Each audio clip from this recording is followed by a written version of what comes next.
আমি শপথ করিতেছি যে কোটা সংস্কার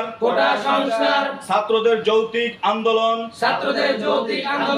সকল ধরনের কর্মসূচির পক্ষ থেকে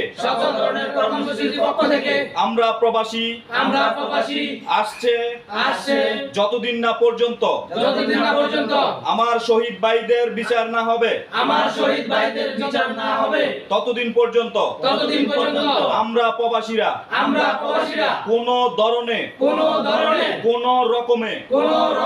কোনোভাবেই রেমিটেন্স বাংলাদেশে পাঠাবো না না না না না